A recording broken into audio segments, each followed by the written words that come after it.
السلام علیکم دوستانو، شیردل تخنیکی معلوماتي چینل ته زموږ د نن ورځې ټاپک او موضوع د وی اف ډي انورټر په سکرین باندې د ان فالټ د شو کېدو په رابطه باندې ده چې د دې مهمو لاملونه څه دي او د دې د حل لارې څه دي. نو دوستانو زه غواړم په دې رابطه ستاسو سره مختصر لنډ او مهم معلومات شریک کړم. نو دوستانو دا ویډیو مسکیپ کوئ، تر اخیره پورې وګورئ ترڅو د دې مفیدو معلومات څخه ځانونه برخمن کړئ.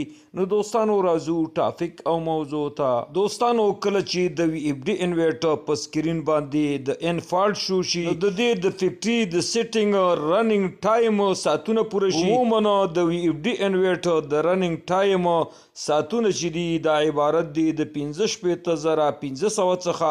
کله چې دا ساعتونه تکمیل شي نو د وی اف ډي انورټر په سکرین باندې دوستانو د ان فالټ شو کیږي. نو راځو دوستانو د وی اف ډي انورټر د ان فالټ د ختمېدو طریقې ته. اول به دوستانو تاسو خپل وی اف ډي انورټر آن کړئ او د آن کېدو څخه وروسته دوستانو بیا به تاسو د پی جی یعنی د پروګرامینګ بټن به انټر کړئ. د پروګرامینګ بټن یې د انټر کېدو څخه وروسته د وی اف ډي انورټر په سکرین باندې شو کیږي.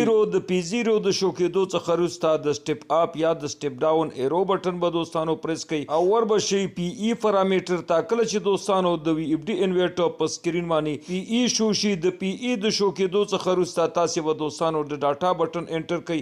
د ډاټا بټن د انټر کېدو څخه وروسته په سکرین باندې شو کیږي پی ای ډاټ 00. د پی ای ډاټ 00 د شو کېدو څخه وروسته دوباره به بیا دوستانو تاسو د ډاټا بټن پریس کړئ. د ډاټا بټن د پریس کېدو څخه وروسته ستاسو څخه دوستانو دلته کوډ غواړي. نو دلته به دوستانو تاسو کوډ ورکړئ 4,221. بیا به دوستانو تاسو د ډاټا بټن انټر کړئ. د ډاټا بټن د انټر کېدو څخه وروسته دوستانو بیا د وی اف ډي انورټر په سکرین باندې شو کیږي پی ای ډاټ 01.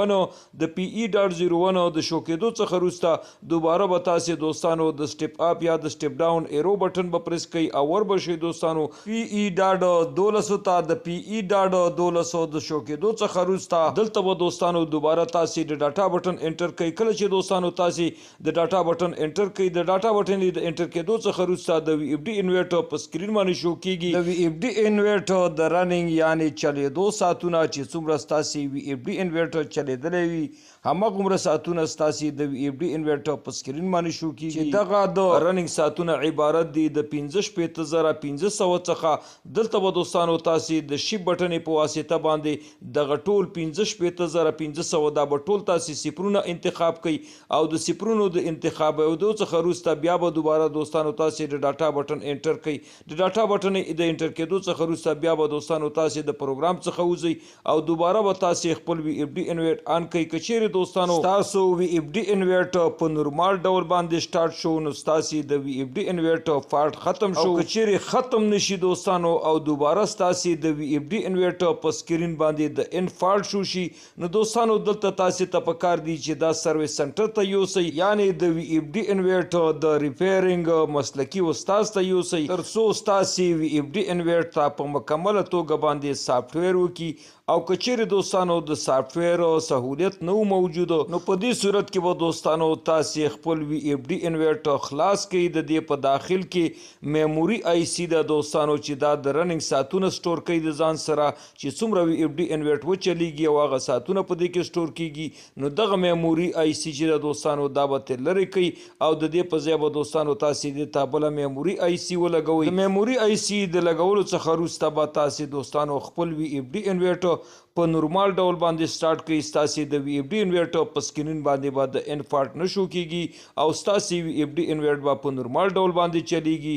نو دوستانو دا وا زموږ د نن ورځې ټاپک او موضوع. دوستانو تاسو د توجه او لیدو څخه یو نړۍ مننه. السلام علیکم.